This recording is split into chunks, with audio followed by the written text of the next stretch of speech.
The first time my mother begged me not to humiliate the family, she was standing in my penthouse kitchen wearing pearls I had paid for and drinking espresso from a machine I had bought her for Christmas. The second time, she did it the night before my wedding, in a voicemail she left at 11:41 p.m., after she and the rest of my family had already made sure 32 chairs on my side of the aisle would stay empty. By then, though, I already knew exactly who they were. My name is Vivian Hale. I'm 36 years old, and for the last 8 years, I've been the founder and majority owner of a private logistics security firm that handles high risk contracts for hospitals, research labs, and executive facilities across the Northeast. On paper, my life looks polished: board meetings, black cars, tailored coats, a condo with floor to ceiling glass, and a wine fridge nobody really needs. People hear the word founder and imagine confidence pouring out of every pore. That is not how betrayal works. Betrayal does not arrive looking dramatic. It comes in familiar voices. It sits at your table. It asks if you're still covering the mortgage this month. It tells you family helps family. It lets you pay for your younger sister's law school prep course, your father's tax bill, your mother's charity gala table, and your husband's temporary rough patch, all while looking you dead in the face as if your generosity is your obligation. Before I continue, let me know where you are watching from in the comments. Hit like and subscribe if you have ever had to stand up to family who underestimated your worth. For years, I was the one they called dependable. Not brilliant, not exceptional, not the pride of the family, dependable. It sounds like praise until you realize it really means useful. My younger sister Celeste was the shining one. 4 years younger, glossy dark hair, perfect posture, teeth like a campaign poster. She had always been the one my mother introduced first. This is my daughter Celeste. She's destined for great things. Then, with a softer hand gesture in my direction, this is Vivian. She's very responsible. Responsible was what they called me when I paid the restaurant deposit for my parents' 40th anniversary dinner after my father miscalculated his quarterly taxes by $18,700. Responsible was what they called me when Celeste needed $11,400 for a bar exam tutor and prep package because she simply couldn't perform under pressure with ordinary classes. No, responsible was what they called me when my husband Grant came to me with that careful, tired expression and said the consulting business was just in a transition phase and could I please float him for another 2 months. 2 months became 11. I told myself it was just stress. I told myself marriages had seasons. I told myself families could be difficult and still be family. I told myself all kinds of things that sound pathetic in hindsight, but feel reasonable when you are exhausted and trying to keep peace. Grant and I had been married 7 years when the cracks stopped being a hairline and started looking like damage. He was handsome in that polished, expensive way that photographs well and hides rot. Tall, tan, immaculate beard, watch always visible at the cuff. He knew how to enter a room like he belonged in it, which was useful because he rarely paid for the rooms he entered. I did. The club memberships, the hotel suites for networking weekends, the lease on the imported SUV he claimed clients expected him to drive, the dinners where he ordered smoky old fashions and talked about expansion as if he had built something with his own hands. He had not. I had built things, quietly, patiently, without applause. The funny part is that nobody in my family ever really understood what I did, not because it was complicated, but because they had never cared enough to learn. They knew I had a company. They knew there were contracts and properties and people who called me at odd hours. They knew money came in, a lot of it. But because I wasn't loud about it, because I didn't parade logos and awards across social media, and they filed me into the comfortable category they had created for me years earlier: useful, stable, available. The truth was simpler and much less flattering to them. I owned 71% of Sentinel Meridian, the company I started at 28 after leaving a corporate security role where men twice my age kept taking credit for my crisis planning work. We grew fast because I was good, better than good. By 33, I had contracts with 3 major hospital systems and 2 pharmaceutical campuses. By 35, I had bought the building where our headquarters sat through a trust my family had never heard of. Last year, I cleared just over $8.6 million after taxes. Nobody in my family knew the real number. That was not an accident. There's a kind of love that turns predatory the moment it sees scale. My mother, Helena, the loved status the way some people love oxygen. She didn't simply enjoy beautiful things. She arranged her whole emotional life around proximity to them. She chaired charity luncheons that raised money for causes she barely understood because the guest list mattered more than the mission. She cared about schools, neighborhoods, labels, surnames, accents. If she had ever had a family crest designed, I'm sure it would have featured a seating chart. My father, Robert, was easier to describe and harder to forgive. He was not cruel in an active way, he was worse. He specialized in silence. He would watch a person drown in a room full of people and later say he had not wanted to make things worse. Then there was Celeste, who had inherited my mother's appetite and my father's cowardice, which is a terrible combination in a beautiful woman. And somewhere in the middle of all of them was me, holding the checkbook. The last 6 months of my marriage taught me more about contempt than the previous 35 years combined. It started small. Grant began leaving his phone face down all the time. Then he started showering as soon as he got home. Even if he claimed he had just been at the office, he became suddenly protective of his calendar, his email, his weekends. There were colognes I hadn't bought, restaurant charges in neighborhoods he had no reason to be in, a hotel bar receipt for 2 glasses of champagne and oysters at 4:10 in the afternoon on a Wednesday when he had told me he was in Stamford meeting investors. I noticed everything. People like my husband always think secrecy is about grand gestures. It never is. It's repetition, patterns, tiny inconsistencies stacked like receipts in a drawer. I told myself it was just stress. Then came my mother's birthday dinner. I hosted it at a private room in an old hotel downtown because Helena liked places with waiters who wore white jackets and moved silently. There were 12 of us. Crystal water glasses, candlelight, the smell of butter and thyme and expensive perfume floating over the table. I had arranged the whole thing in 3 days because my mother had decided at the last minute that her original reservation felt common. Gran arrived 20 minutes late, smiling like a man who expected to be forgiven. Celeste was already there, in a silk dress the color of champagne, one shoulder bare, gold hoop earrings brushing her neck. When Grant stepped in, her face changed for half a second. Not much, just enough. A flicker, or recognition before performance. Then she smiled the smile sisters are not supposed to notice and wives definitely do. I noticed he kissed my cheek. Traffic was brutal. Of course, I said. His hand brushed Celeste's chair as he sat. She tilted her wineglass toward him without looking. A small private rhythm passed between them, invisible to anyone not looking for it. I was looking.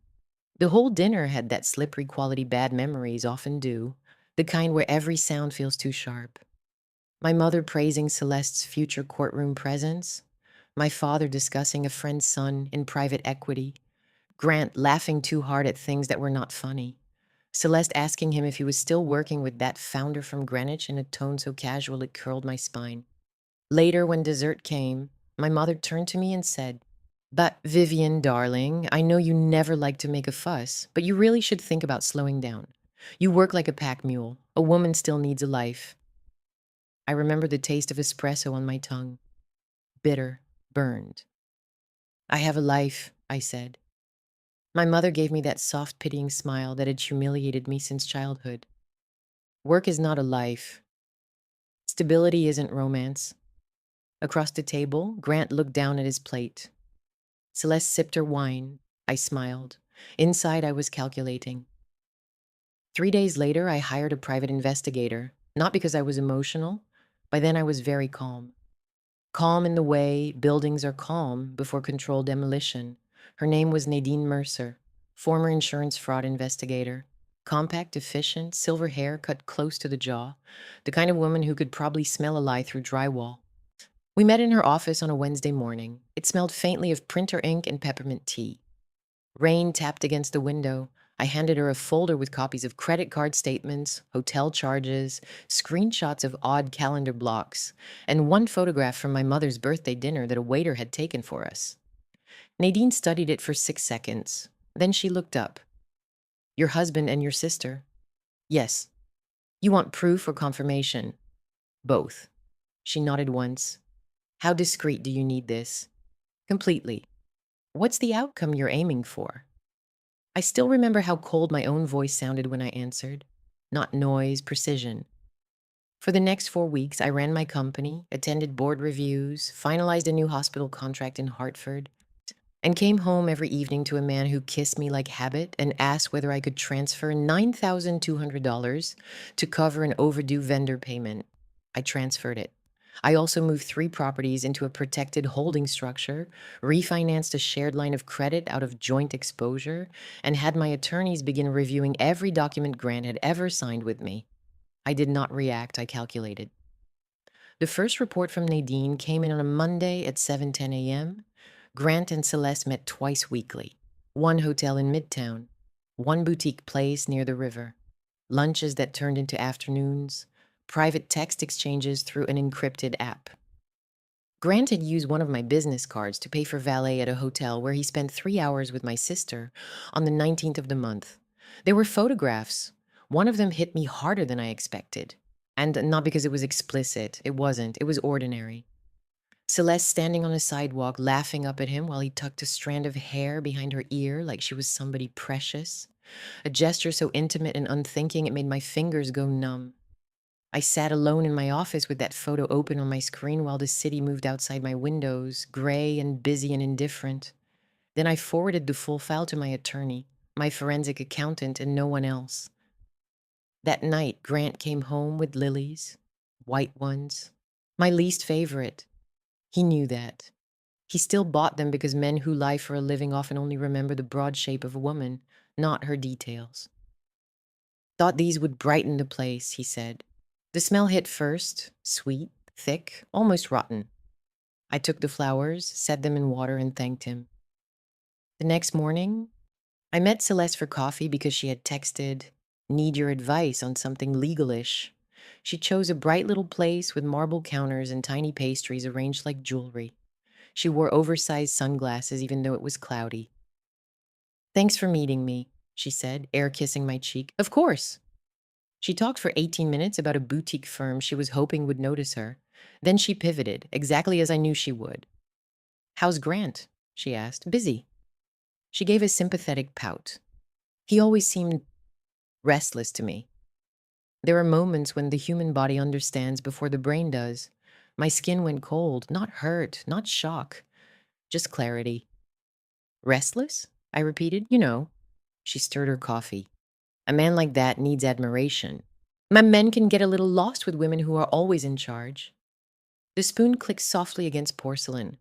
I watched her manicured fingers, the pale pink polish, the diamond bracelet I had bought her for her 30th birthday. Then I smiled. "I'll keep that in mind." She smiled back, relieved. She thought she was guiding me toward some smaller humiliation. She had no idea she was already standing inside the perimeter of her own collapse. A week later, my mother invited me to lunch at the club. That sentence alone should tell you everything about her priorities. The dining room smelled like lemon polish and old carpet. Women in cream jackets spoke too softly. Silverware clicked against china, with the kind of restraint money mistakes for elegance. My mother was already seated when I arrived, posture perfect, menu closed, the expression prepared. She did not ask how I was. She never asked questions she did not already think she knew the answer to. Instead, she said, "There's something I need to discuss, and I'd rather do it honestly." I sat down. That would be a refreshing change. Her eyes narrowed for 1 second. Then the smile returned. "Vivian, you know I want what's best for you." Whenever my mother started a sentence that way, someone was about to be skinned alive with etiquette. She folded her hands. "Your marriage has seemed strained for some time." I said nothing. She leaned in slightly. "A woman with your resources should be careful. Men can become dependent, bitter, opportunistic, especially men who feel overshadowed." Interesting, I thought. Not "don't lose your husband," not "save your marriage." Her fear was not heartbreak, it was optics. "So what are you suggesting?" I asked. "That perhaps you should prepare yourself for change." The waiter set bread on the table, warm, rosemary, olive oil glistening in a shallow dish. My stomach turned. My mother lowered her voice further. "And if change comes, perhaps this time you should choose someone who matches you better. Socially, intellectually, publicly." I looked at her. Then I asked the question I already knew the answer to. Do you have someone in mind? Her mouth curved. As a matter of fact, I do. Of course she did. That was the moment I understood two things with absolute certainty. First, my mother knew my marriage was ending before I had announced it. Second, she thought she would get to choreograph what came next. I smiled. Inside, I was ice. And that was before I found out just how long Grant and Celeste had been planning to turn my life into their opportunity. 2 days after that lunch, my husband asked me if I would be open to hosting a spring engagement party for Celeste. Not her engagement exactly. Not yet. That was how he framed it. More like a networking dinner, he said, a chance for her to meet people from my circle who might help her professionally. He said it while standing in our kitchen, loosening his tie, looking mildly distracted, like a man discussing table linens instead of walking barefoot over a minefield. The kitchen lights reflected off the black stone counters. The dishwasher hummed softly. Outside, rain streaked the glass in long silver lines. He poured himself sparkling water and didn't look at me when he asked. Could be good for her, he said. Lyra, you know how much she admires what you've built. Admired. That nearly made me laugh. I was at the island with my laptop open, reviewing a vendor compliance file. I kept my voice light. Celeste wants my help now. She's trying to get serious. About work? He finally looked at me then, and something flickered in his face. Annoyance, maybe, or caution. Vivian, not everything's an attack. I nodded once. You're right. That was the thing about people who live off your generosity. Once they decide you are difficult, they use that label to excuse almost anything. Over the next 10 days, the shape of the betrayal became clearer. Nadine kept feeding me what I needed, and every detail made the whole thing uglier.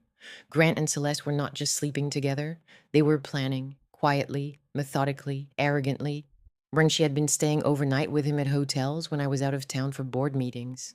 He had been telling her things about my finances he should never have known, and in some cases did not fully understand. She had been telling him the which family asset my mother believed might one day naturally pass to her if I remained childless and too consumed by work to care about sentiment. That phrase came from a restaurant recording, naturally passed to her. I listened to that audio in Nadine's office on a gray Thursday afternoon, while the air conditioner rattled like a loose vent. Celeste's voice was unmistakable, low, amused, almost bored. She thinks in structures, not feelings, she said. That's why she misses things. If we do this cleanly, she'll just retreat into work and sign whatever lets her preserve dignity. Grant laughed softly. I know exactly how to handle her. I sat very still. Nadine stopped the recording and looked at me across her desk. You okay? Yes. You don't have to decide everything today. I already did. My lawyer's office was 10 blocks away. I walked there in heels that clicked sharply against wet pavement, carrying an umbrella in one hand and my marriage in a folder under my arm. His name was Daniel Reeves, mid-50s, dry voice, no wasted words. The kind of attorney who made rich men nervous because he never raised his voice. He read fast. The windows behind him looked out over the river, steel gray under the clouds. His office smelled like leather and coffee and old paper. When he finished the file, he took off his glasses and said, Anna, your husband thinks you're sentimental? That has been his working theory. He also thinks you're sloppy. I smiled for the first time all day. That part is going to hurt him.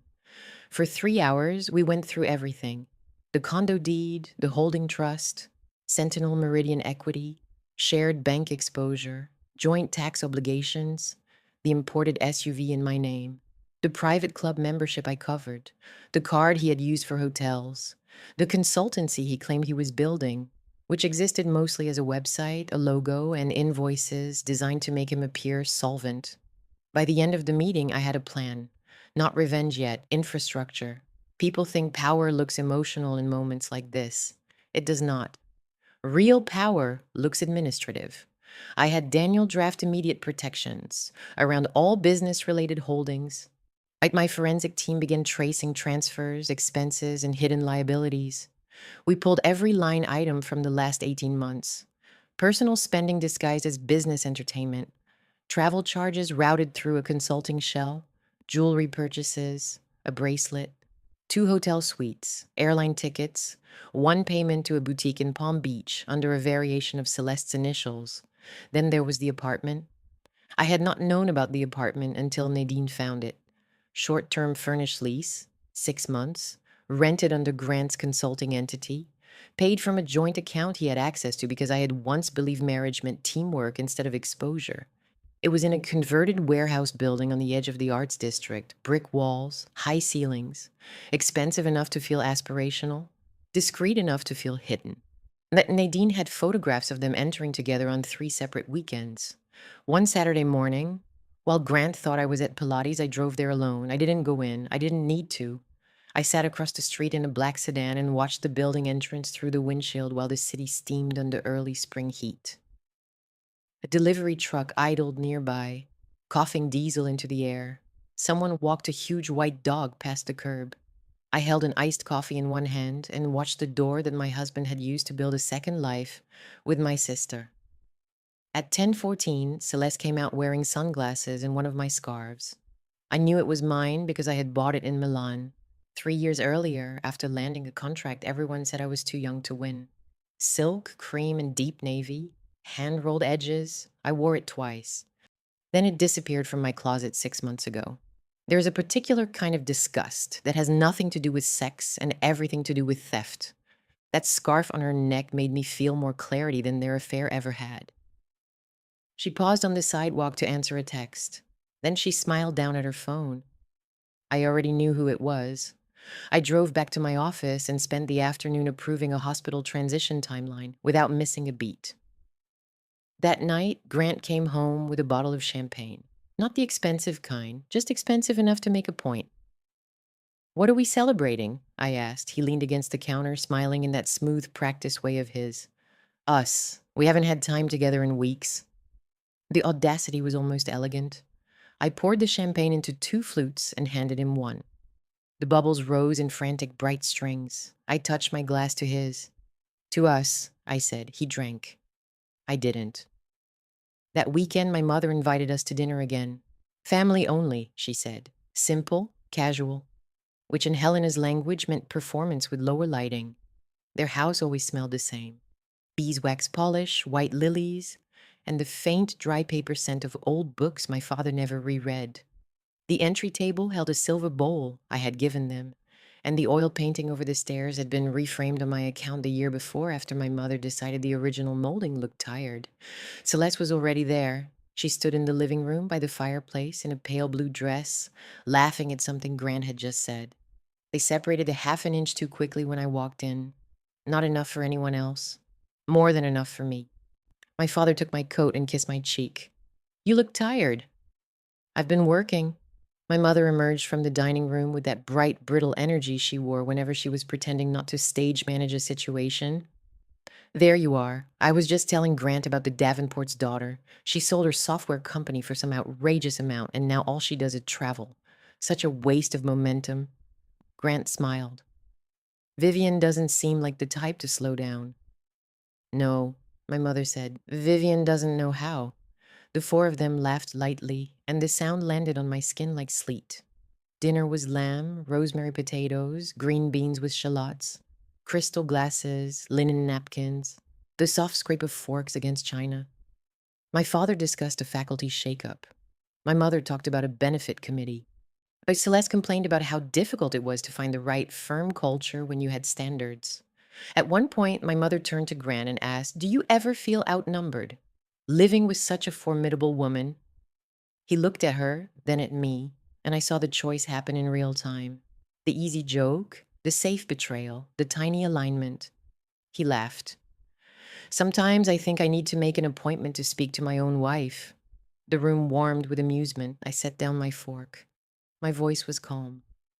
"And yet somehow you managed to keep billing me." Silence. A small one. 2 seconds, maybe 3. My father looked down. Celeste reached for her wine. My mother smiled the cold social smile women like her use when they want to punish you without losing face. "Oh, Vivian," she said gently.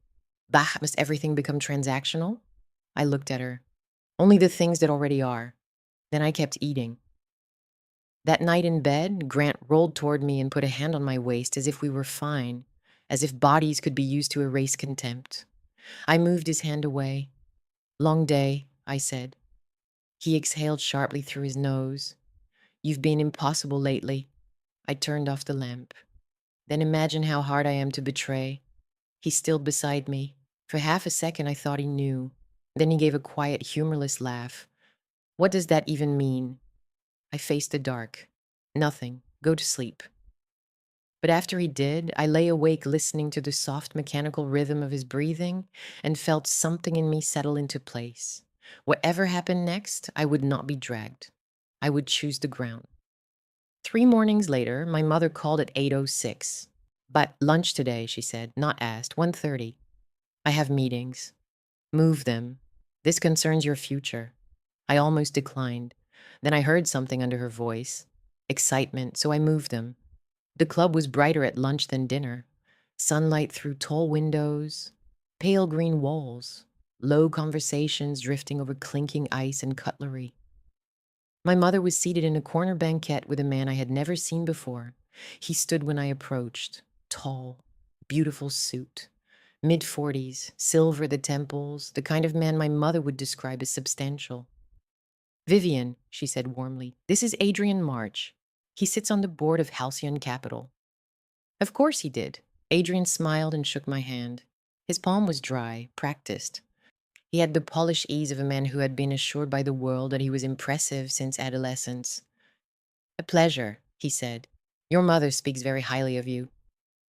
That was the first lie of the afternoon. I sat. For the next 12 minutes, Helena conducted what was essentially a quiet audition.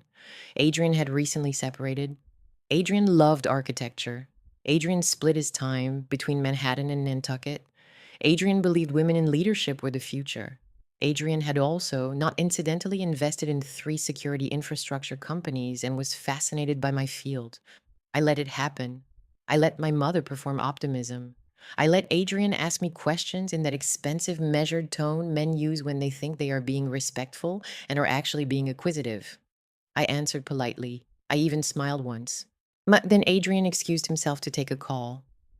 The moment he was gone, my mother leaned in. See, she said softly. This is what I mean. What exactly do you mean? You need someone who can stand beside you, not cling to you. I held her gaze. I'm still married. She waved that away with one manicured hand. Legally, yes. Realistically, that situation is already fading. There it was. The smell of her perfume suddenly seemed too sweet. You seem very confident, I said. She lowered her voice further. Vivian, please don't be naive. Grant is unhappy. Anyone can see it. A man like that won't stay where he feels diminished. And how does he feel with Celeste? She froze, not dramatically, just enough. Her pupils widened, her mouth parted. Then her face snapped back into form. Agua, I have no idea what you're implying. Don't insult my intelligence. Her chin lifted. Even if there were complications, you would still be wise to think beyond embarrassment. A woman in your position should protect dignity, not cling to a dead arrangement. I smiled. It felt like breaking glass. So you knew. Her eyes flashed. I know families survive by being practical. No denial. Not a real one. Just practicality. I sat back against the banquette and looked at the woman who had raised me. Her pearl earrings, her perfect lipstick, her absolute conviction that appearance mattered more than loyalty, more than decency, more than blood. Then Adrian came back, and my mother resumed smiling as if she hadn't just admitted she knew my husband was sleeping with my sister. I stayed exactly 6 more minutes. I finished my sparkling water. I thanked Adrian for his time. I stood, picked up my bag, and said, I hope the 2 of you have a lovely lunch. My mother's voice sharpened. Vivian. I looked down at her. You don't get to curate my humiliation. Then I walked out. Outside, the afternoon air was warm and smelled faintly of hot pavement and cut grass from the club lawn. My hands were steady. My pulse was not. I sat in my car with the door closed and let the silence build around me. Then I called Daniel. I'm ready, I said. He did not ask for context. Good. Start with the financial wall. Already drafted. And Daniel? Yes? I want this to be clean. It will be expensive. I looked through the windshield at a pair of women in tennis whites laughing as they crossed the entrance steps. Buys I can afford expensive. That was the week I stopped being anyone's safety net. First, I shut off the silent subsidies. Grant's consultancy retainer, suspended. The automatic transfer covering the lease on his SUV, removed. The supplementary card on our household account, frozen for review. The monthly amount I had been sending my father for tax cleanup and temporary liquidity, ended. The donation I had quietly made every year under my mother's charity gala through a donor-advised vehicle she thought came from one of her admirers, gone. The legal tutoring fund I had continued covering for Celeste's professional networking expenses even after she passed the bar because entry costs are brutal, closed. Nobody noticed on day one. That's the thing about entitlement. It doesn't feel like dependence until the tap stops. Second, I moved evidence. Not just the affair file, everything. We pulled copies of every shared tax return, every joint statement, every hidden reimbursement, every instance of personal misuse that could matter in settlement. My tech team cloned relevant home device logs and extracted timestamp records from the garage system, the building entry app, and 2 sync tablets Grant had forgotten were still linked to our account. Nadine delivered printouts in thick organized binders with color tabs, hotel, travel, transfer history, messaging windows, apartment, timeline. I kept them in a locked cabinet in my private office behind a framed abstract I had always hated. Third, I set the stage. This is the part people imagine would feel thrilling. It did not. It felt administrative, lonely, and exact. I selected a date. Our 7th wedding anniversary was in 3 weeks, and Grant had been making noises about finally taking me somewhere nice to reset. A lie, obviously. But he liked anniversaries because they let him perform devotion, without substance. My mother loved them because they created opportunities for photographs. So I told Grant I wanted to host a proper gathering at our home instead. Intimate but elegant. Family, close friends, a few industry people. He looked almost relieved. That sounds perfect, he said. I'm sure it did. I also told my mother I had been thinking, and perhaps she was right about not handling things emotionally. That line alone transformed her. I could hear the satisfaction enter her body through the phone. Oh, darling, she said, voice turning honey soft. I'm so glad you're being sensible. Sensible. And I asked if she would help with the guest list. She said she'd be delighted. Of course she would. Over the next 2 weeks, they all walked deeper into the trap without once seeing the floor beneath them shift. Grant became almost cheerful. He spent more time at home, probably because the frozen money had startled him, and he was trying to assess whether he could still manage me. Celeste texted more often, little sister messages full of fake warmth. My mother began sending floral suggestions and seating ideas. My father, as usual, said almost nothing. One evening, I came home to find Grant in the den, with paper spread out around him. He looked up too fast. What's that? I asked. Just a proposal deck. I stepped closer. The room smelled like cedar from the shelves and the faint citrus of the cleaning spray our housekeeper used. His laptop was open to a spreadsheet, not his usual kind of work, too structured. He put a hand over one page casually, too casually. I smiled. You look stressed. Trying to lock down a funding conversation. With whose money? He frowned. Why do you say things like that? Because I know, I thought. Because arrogance makes people lazy. Because I had already seen the draft email to one of his friends describing how Viv's too proud to fight publicly, and how, once the split is official, there are a few assets she'll hand over just to avoid scandal. Instead, I said, occupational curiosity. He leaned back in the chair and studied me. You've been different. Maybe I'm tired. He held my gaze for a second too long. Then he smiled. Well, after the anniversary party, maybe we disappear for a few days. Maybe, I said, whereas he had no idea that by then the bank accounts he thought he could touch would be closed behind reinforced doors. The week of the party, I did something I had not done in months. I went shopping for myself. Not because I was trying to heal with luxury. I'm not that sentimental, but there are moments when clothing becomes armor, and I needed mine chosen carefully. I went to a private showroom uptown on a Friday at 10 in the morning. No crowd, no noise. Thick carpet underfoot, a soft jazz in the background, chilled still water offered in etched glasses. I selected a cream silk blouse that felt like liquid and a black tailored suit, so precise it felt like architecture. Sharp shoulders, narrow waist, nothing flashy, just expensive enough that anyone who understood power would feel it before they could name it.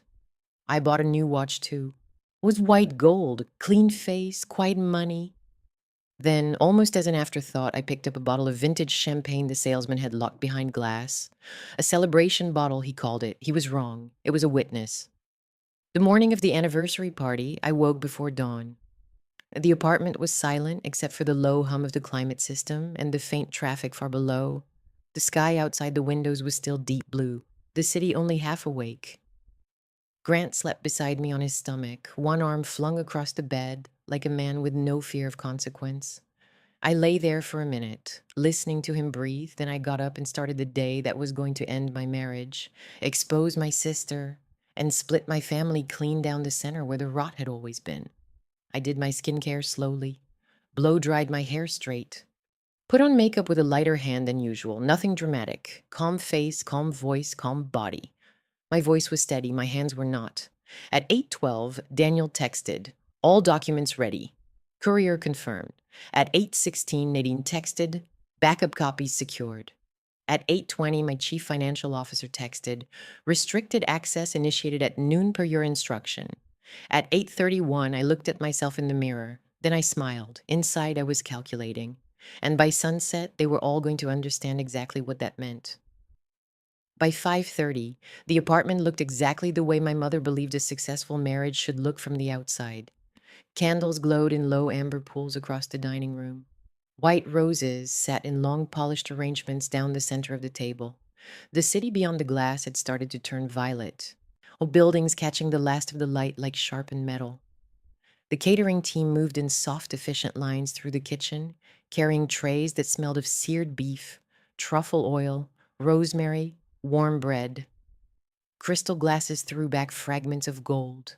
Music drifted low from the hidden speakers, all strings and piano and expensive restraint. It was beautiful. That mattered. Not because I cared what they thought anymore, but because people like my family rely on aesthetics to convince themselves evil is impossible in elegant rooms. I wanted the room elegant. I wanted the betrayal to happen in perfect lighting.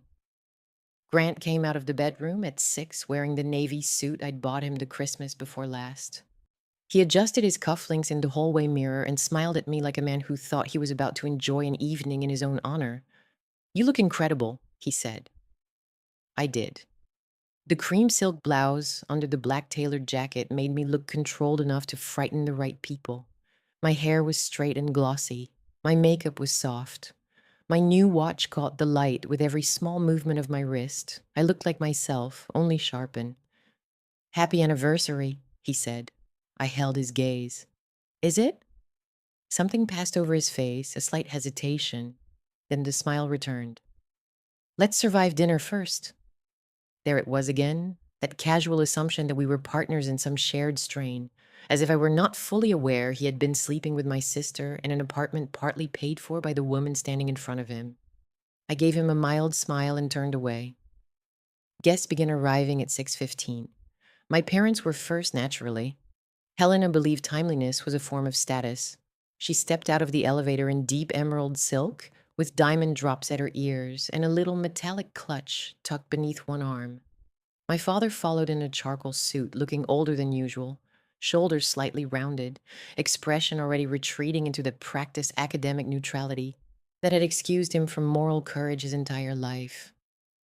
My mother kissed the air near my cheek and stepped back to examine me.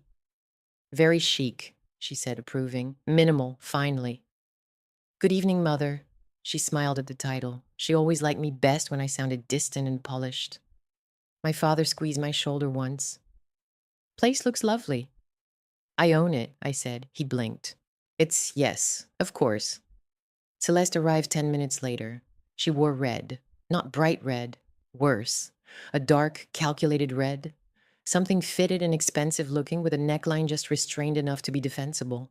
Her hair fell in glossy waves over one shoulder, and on her feet were heels I recognized because I had sent her the boutique link last winter, when she claimed she needed one pair of decent shoes for interviews. She stepped into my home carrying a bottle of champagne she could not afford and smiled at me like a woman with a secret. "Happy anniversary," she said. The perfume hit first, floral and warm, with that powdery finish that lingers in hallways long after a person leaves. It mixed with the scent of roses and candle wax and the brown butter drifting from the kitchen. "Thank you for coming," I said. She gave me a long look, like maybe searching for softness, maybe checking for weakness. Whatever she expected, she did not find it.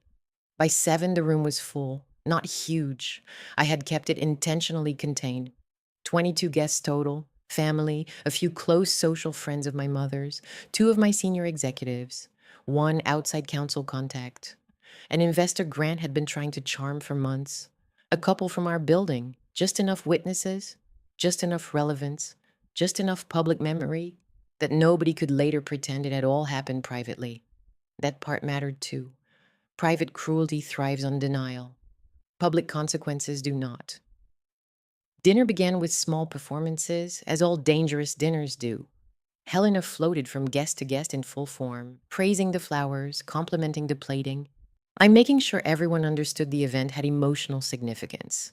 She kept one hand lightly at the base of my father's back as if to display marital endurance. Celeste laughed too brightly at Grant's jokes. Grant kept touching my elbow in passing, the way men do when they want a room to register possession. I allowed all of it. The first course was burrata with grilled peaches and basil oil. The plates arrived cool and immaculate. Forks tapped softly against porcelain.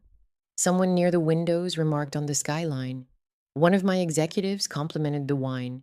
My mother asked my CFO's wife where their daughter was applying for schools and listened with the intense false interest of a woman ranking families in real time. Grant sat to my right. Celeste sat 3 seats down, on my left. That arrangement had not been an accident either. But people think revenge is heat.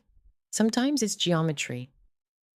Halfway through the first course, I caught them exchanging a glance over the candlelight. Tiny, fast, familiar. That private current again. Celeste's lower lip lifting just slightly. Grant's eyes sliding away a second too late. And I thought, you really believed I was the stupid one. By the second course, the room had settled into that glossy social rhythm wealthy people mistake for genuine comfort. The lamb was tender enough to cut with a butter knife. The red wine was breathing beautifully. The air had grown warm with conversation and food and expensive perfume. My mother lifted her glass.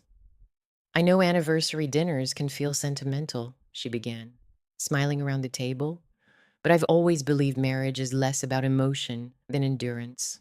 The strongest unions survive because 2 people understand what they owe the institution." I almost laughed into my wine. Grant nodded solemnly, as if he were not currently sleeping with his wife's sister. Celeste lowered her gaze modestly.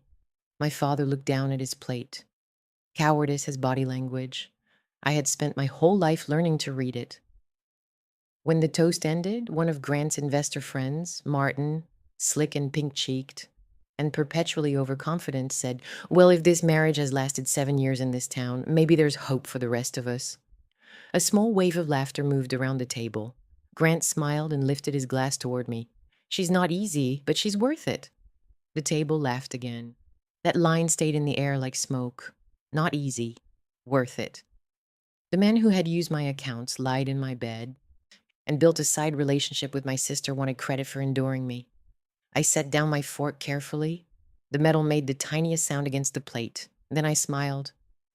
"I'm so glad you said that," I told him. He looked pleased with himself. "Said what?" "That I'm worth it." My voice was light enough that nobody tensed yet. Around us, candle flames shifted in the climate-controlled air. Somewhere behind the wall, I could hear the faint clink of dishes in the kitchen as staff prepped dessert. I reached for my glass and took a small sip. Then I looked at the room and said, "Because tonight seems like the perfect time to talk about cost." Silence did not fall all at once. It gathered. One conversation at the far end kept going for another second, then stopped. My mother's hand paused halfway to her water. Celeste looked at me fully now. Grant still smiled, but it had begun to stiffen around the mouth. I stood. "Vivian," my mother said lightly, "must you make a speech?" "Yes," I said, "I must." The city glowed behind me through 40 feet of glass. My reflection floated faintly in the windows like another woman standing just outside the room. I picked up this slim black folder I had placed beside my chair before dinner. Grant's eyes flicked to it. Not fear, not yet, just attention. I've paid for a lot of things in this room, I said. This apartment, this dinner, the flowers, the wine, my mother's gala table last autumn, my father's tax liability in March, my sister's tutoring, wardrobe allowance, and professional expenses, the vehicle my husband drives, the cars my husband uses, the hotel bars he pretends are client meetings. No one moved, and no one breathed loudly enough for me to hear. Grant's smile vanished. Helena set down her glass with a sharp, clean click. "Vivian," she said, now warning me, "that is enough." I turned my head and looked at her. "No, it's exactly enough." Then I opened the folder. The paper made a soft, ordinary sound, one of the most satisfying sounds I have ever heard. "Since we're talking about marriage," I said, "let's discuss what mine has been funding." I handed the first sheet across the table to Martin. He frowned, took it automatically, and looked down. "It's a hotel invoice," I said, "suite charges, Midtown. 3:13 in the afternoon to 8:42 that evening. Paid with a card attached to my household account. There are 11 more just like it." Across the table, Celeste went still. Grant's face changed in stages. First confusion, then anger, then calculation. His body shifted toward me, not violently, but with that masculine instinct to control the center of a room before facts harden around him. "What the hell are you doing?" he asked quietly. I did not look at him. I slid another set of paper from the folder. "This," I said, "is a 6-month furnished lease in the Arts District paid through a consulting entity that has never generated enough legitimate revenue to support it. The funds trace back to a joint account I covered." I looked up and finally met his eyes. "You may remember the apartment better than I do. I've never been invited." Martin set the first page down like it had become hot. My mother stared at Grant, then at Celeste, then back at me, her face draining by degrees. My father looked like a man arriving late to his own funeral. "But Vivian," Grant said, voice dropping lower, "we are not doing this in front of people." I smiled. "I'm actually doing it in front of exactly the right people." Then I pulled out the photographs. I had chosen them carefully. Nothing obscene, nothing melodramatic, just undeniable intimacy. The sidewalk touch, the apartment entrance, Grant's hand at Celeste's waist, Celeste laughing up at him with my scarf around her neck. I placed them on the table one by one. The room made that tiny involuntary sound groups make when a truth lands physically in front of them. Somebody inhaled sharply. My mother whispered no. Celeste recovered first, which did not surprise me. She sat up straighter and said, "This is insane." "Is it?" I asked. She looked around the table like outrage itself might rescue her. "She's spying on us? She's humiliating her own family over your affair with my husband?" I said. "Yes, that is in fact the subject." Grant stood so abruptly his chair scraped across the floor. Harsh, ugly. The sound cut through the room. "This is not what it looks like. There are certain sentences that should be retired by law." I looked at him calmly. "Then perhaps explain the apartment." He opened his mouth, closed it, looked at Celeste. A fatal error. That tiny glance told the room everything. Helena's eyes flew to her younger daughter. "Celeste." Celeste's face had gone pale under the makeup, but her voice stayed hard.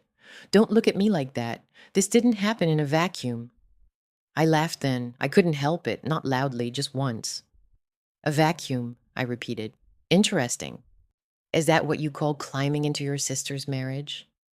My mother stood now too, one hand gripping the edge of the table. "Tell me this is not true." Celeste looked at her, and for one wild second I thought she might deny it. Instead she said, "You knew they were miserable." That landed like a slap. Helena turned to me, then back to Celeste. "Miserable is not permission." "No," I said very softly. "The practicality is, isn't it?" My mother's head snapped toward me. There it was. The memory of the club lunch. The admission she thought she could bury in euphemism. I reached into the folder again and removed a printed transcript. Not the audio itself, I had that too, but the paper was cleaner. "I thought this might help," I said. I handed it to the woman seated nearest my mother. She glanced down, then up at me, confused. What is this? Helena asked. A transcript of a conversation at the club, I said. The one where you explained that families survive by being practical, even if there were complications. I turned to the room. My mother knew my husband was sleeping with my sister. She did not warn me. She attempted to introduce me to a replacement. The room did not gasp this time. It froze.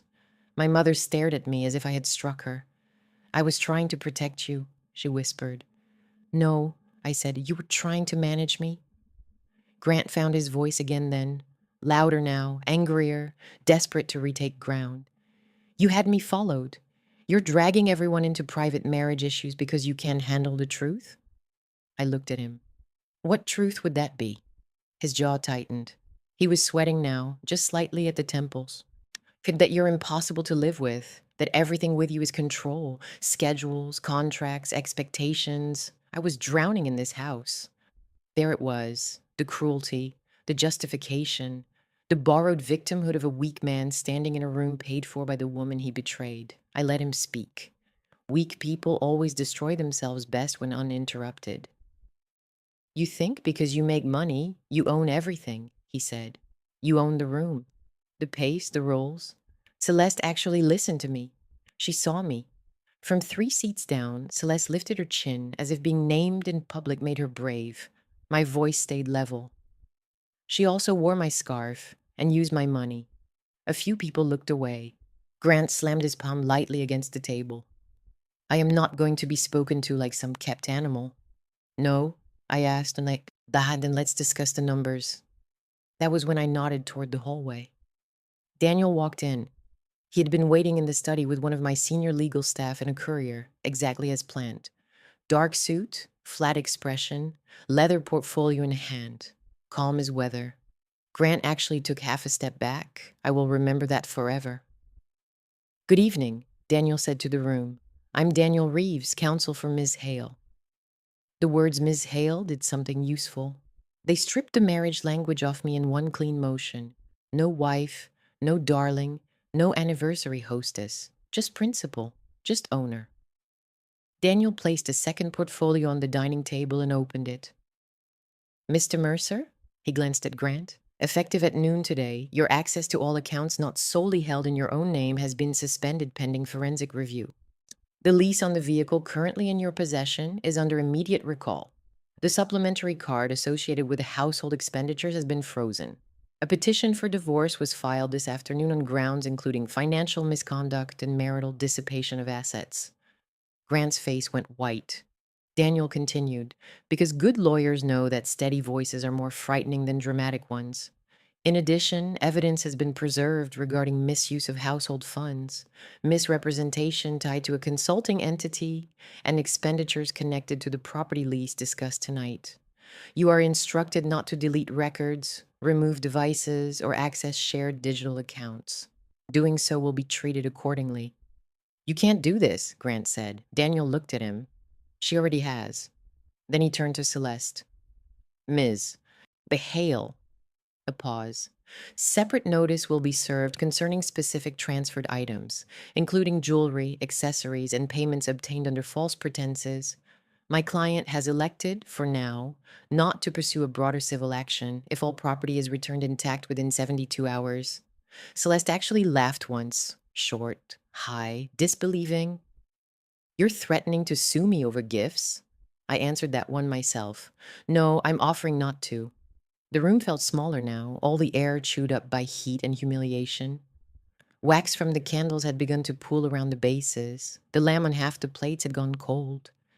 My mother sat back down slowly, like her knees no longer trusted the floor. My father still had not said a word. That angered me more than any of the rest of it.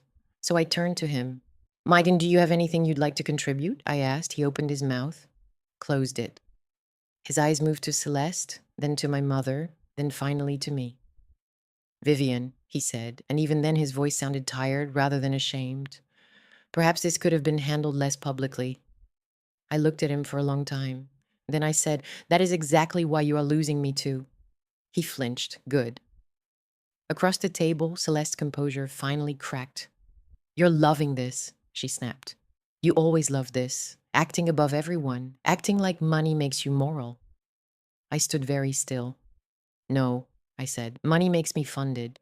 Character is what makes me moral. And if you knew the difference, we wouldn't be here. Her eyes filled suddenly, not with remorse, but with rage. Bah, you were never supposed to be the one everyone revolved around. And there it was. Not love, not confusion, not weakness. Envy stripped bare. I nodded once. I know. Grant tried one last angle. They always do. He softened his voice, turned it toward the room, toward sympathy. Vivian, whatever happened, whatever mistakes were made, this doesn't need to be the end. I almost admired the nerve. Really? I said. You slept with my sister, used my funds to support it, described me in writing as too proud to fight publicly, counted on my silence to negotiate a better outcome for yourself. Which part did you imagine would survive? He stared at me.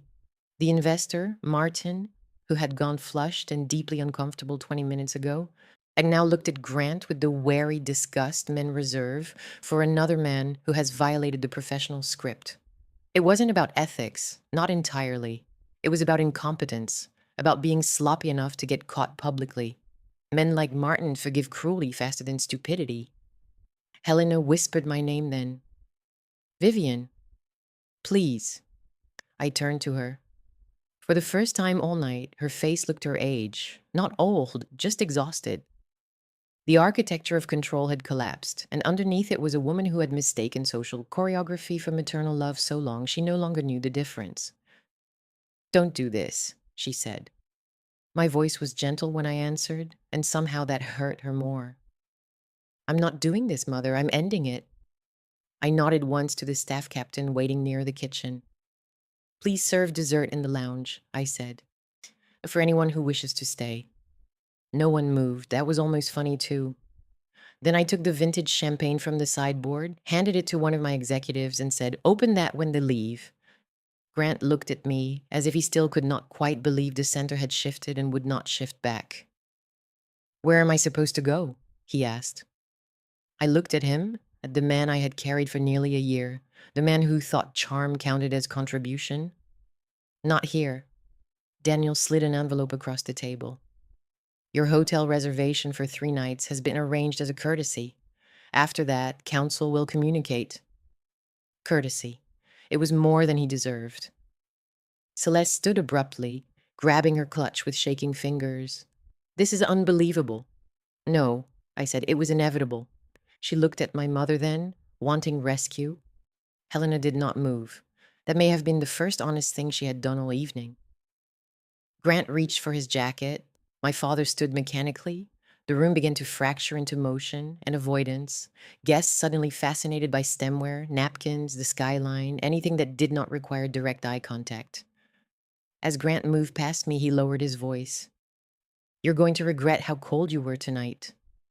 I turned my head just enough to meet his eyes. No, I said, you just finally met me at room temperature. He left first. Celeste followed 20 seconds later, heels striking the hardwood too fast, too hard, that angry, expensive rhythm women make when humiliation has nowhere to go. My mother lingered, one hand pressed to the back of a chair as if the room were moving under her. Vivian, she said again. But this time there was no title, no strategy, no performance. Just my name, emptied out. I waited. Her lips trembled once. I made a terrible mistake. I believed that she believed it. It changed nothing. Yes, I said, you did. She started to cry then, quietly, not theatrically, tears slipping down a face that had spent decades arranging itself against consequence. My father touched her elbow, uselessly, gently, too late. Neither of them asked for forgiveness. Maybe some part of them already understood they had not earned the right. When the elevator doors finally closed behind my family, the apartment became impossibly still. I could hear the city again, distant horns, a siren somewhere west, the low thrum of building systems through the walls, the soft hiss of candles burning down. One of my executives let out a breath. Not another guest murmured, My God! Daniel closed his portfolio. You did well. I looked at the cold plates, the abandoned wine, the photographs still scattered across linen and silver and candlelight. Then I sat down slowly and realized my hands were shaking for the first time all night. My voice had been steady. My hands were not. I looked toward the lounge and said, "Now open the champagne." And when the cork finally broke the silence, sharp and bright as a starting gun, I knew the worst part was over. But the collapse had only just begun. The silence after they left didn't feel empty. It felt clean. That was the first thing I noticed as I stood in the middle of my own living room, surrounded by half-finished plates, cooling candles, and people who suddenly didn't know where to look. There's a very specific kind of quiet that comes after truth lands in a room. Not awkward silence, not discomfort, something deeper, like the air has been cleared of something toxic, and now everyone is adjusting to breathing again. One of the servers moved carefully along the table, collecting plates that no one had touched in the last 20 minutes. The scent of lamb had gone heavy, almost sour. Wax had begun dripping down the sides of the candles, pooling like slow tears. "Should we continue?" one of my executives asked softly. I looked at him. "Yes," I said, "and we continue." Because that's the part nobody talks about. Life doesn't pause for your pain. It reorganizes around your decisions. I walked into the lounge where the staff had already reset the space. Sofas arranged just enough to feel intentional, low lighting, the city stretching out behind the glass like a reward you hadn't asked for. The champagne had been opened. The bottle stood in a silver bucket, condensation forming slowly down its neck. Pale gold liquid caught the light as someone poured. I took a glass, not because I wanted to celebrate, because I wanted to mark the moment. "To clarity," I said. A few people echoed it quietly. We didn't linger long. People like that don't stay in the aftermath of something raw unless they have to. One by one, they found reason to leave. Early morning, prior commitments, long drives, excuses wrapped in politeness. I didn't mind. By 10:15, the apartment was empty again. Just me and the aftermath. I walked back into the dining room slowly. The table was cleared now, clean, as if nothing had happened, and only the faint smell of extinguished candles and lingering perfume told the truth. I stood there for a moment, letting it settle. Then I took off my heels. The relief was immediate, sharp, physical. My feet pressed into the cool hardwood floor, grounding me in a way nothing else had all night. I walked barefoot to the window and looked out at the city. For the first time in a long time, I wasn't holding anything together. And I didn't have to. My phone buzzed, once, twice. Then it didn't stop. I picked it up. 37 missed calls. Messages stacked on top of each other so fast they blurred. Grant, Celeste, my mother. Unknown numbers, one from my father. I didn't open any of them. Not yet. Instead, I set the phone face down on the counter and poured myself another glass of champagne. I didn't drink it, I just held it. And then there's something powerful about choosing when to respond. That night, I chose silence. The next morning, everything shifted. Not emotionally, publicly. I woke at 6, the city still soft and gray, and checked my phone for the first time. 312 notifications. I exhaled slowly. This was the part I had anticipated. What I hadn't anticipated was the speed. The first message I opened wasn't from my family, it was from Nadine. "Call me." I called her. She answered on the first ring. "Morning," she said. Her voice was steady, but there was something under it, alert. "What happened?" I asked. "You've got a leak." "Of course I did. Which part?" "Enough." I closed my eyes briefly. "Explain." "There's a video, partial, from last night." I moved to the window, watching a taxi cut through the early traffic below. "Says how partial?" "Beginning of the reveal. You standing? The documents?" "Not everything, but enough to establish context." I nodded slowly. "Where?" "Started on a private group chat.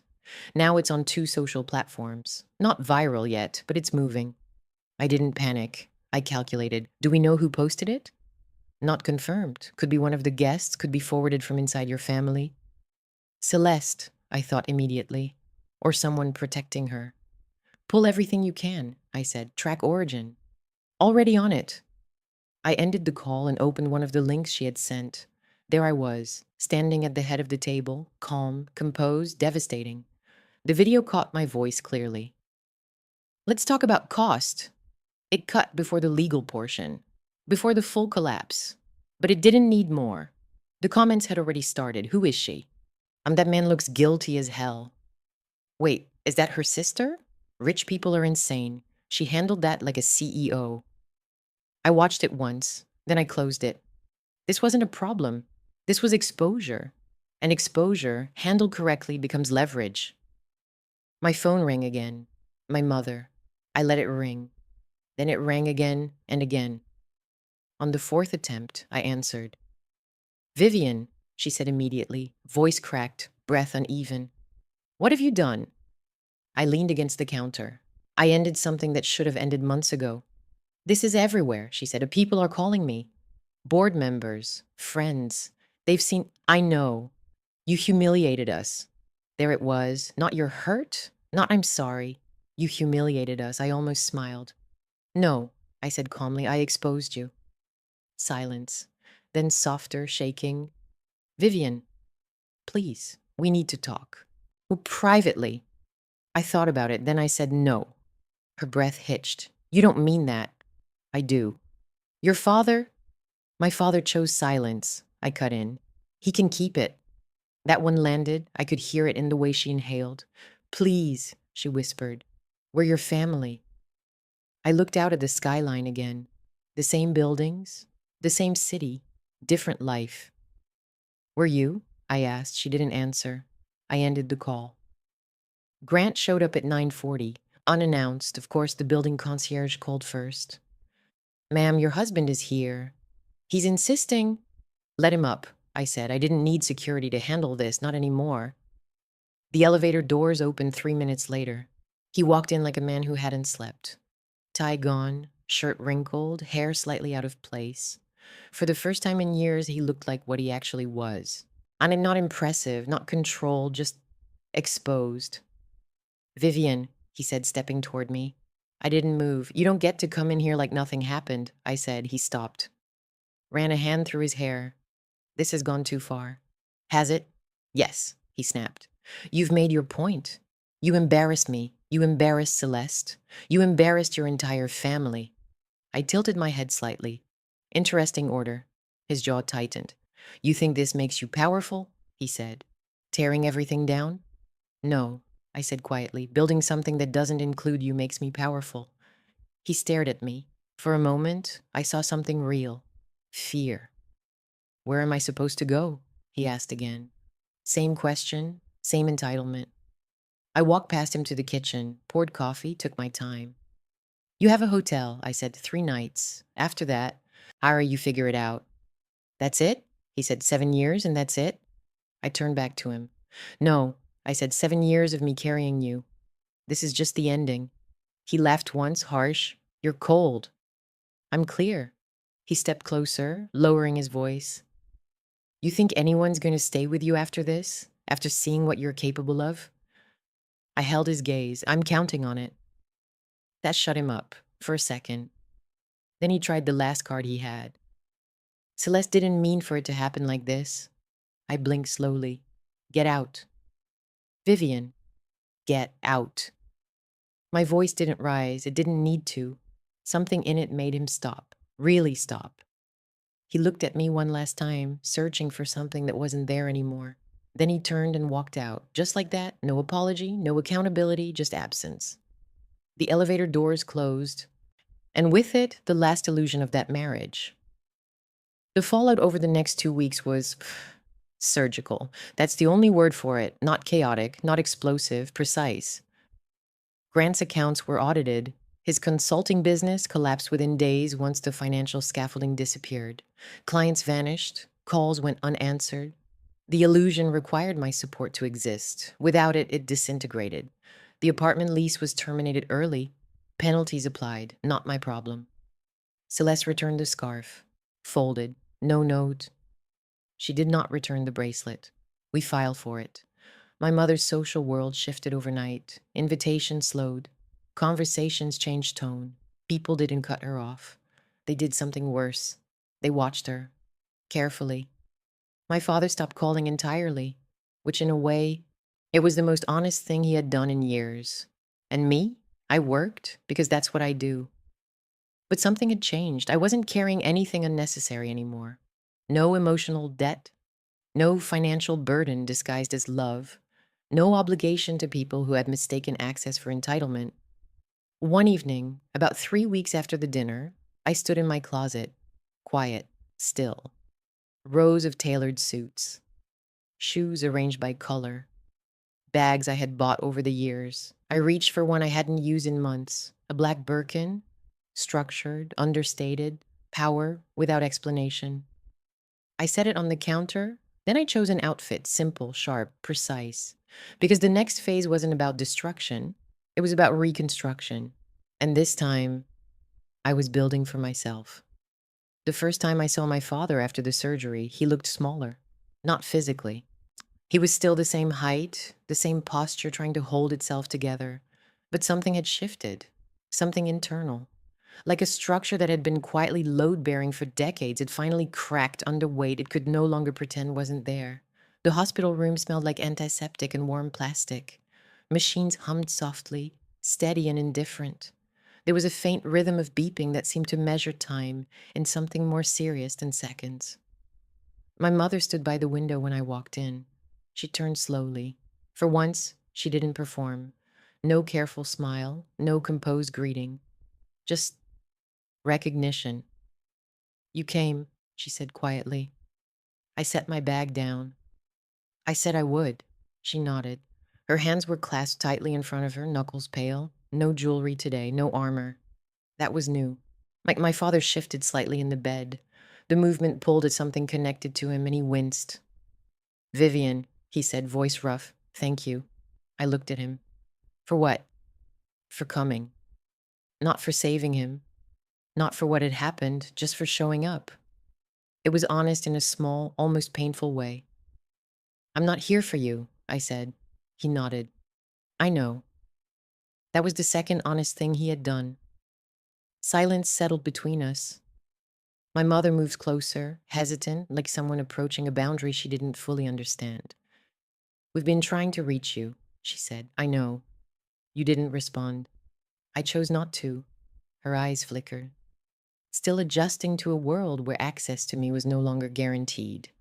"I deserve that," she said. I didn't answer. Because forgiveness doesn't require immediate dialogue. Sometimes it requires space. Not a nurse entered, checked the monitors, adjusted a line, and left again. The smell of antiseptic lingered stronger for a moment before fading back into the background. My father looked at me again. "I was wrong," he said, simple, direct, late, but real. "I know," I said. He swallowed. "I should have said something. Months ago, I saw things. Not everything, but enough." I tilted my head slightly. "And you said nothing." "Yes." "Why?" He closed his eyes briefly. "I didn't want to make it worse." There it was again. The lifetime excuse. I studied him for a moment. Then I said, "You didn't want to be uncomfortable." His eyes opened. He didn't argue because he couldn't. My mother stepped in then, unable to let the moment sit without trying to reshape it. "We made terrible decisions," she said quickly. "All of us, but we can fix this. But we can move forward. We can—" "No," I said. She stopped. The word landed quietly, but it didn't move. "No," she repeated. "No," I said again, calm. "We don't move forward like nothing happened." Her face tightened. "I'm not asking for that." "You are," I said, "just dressed differently." She shook her head, a small desperate motion. "I'm asking for a chance." I considered that. Then I said, "A chance for what?" "To be your family again."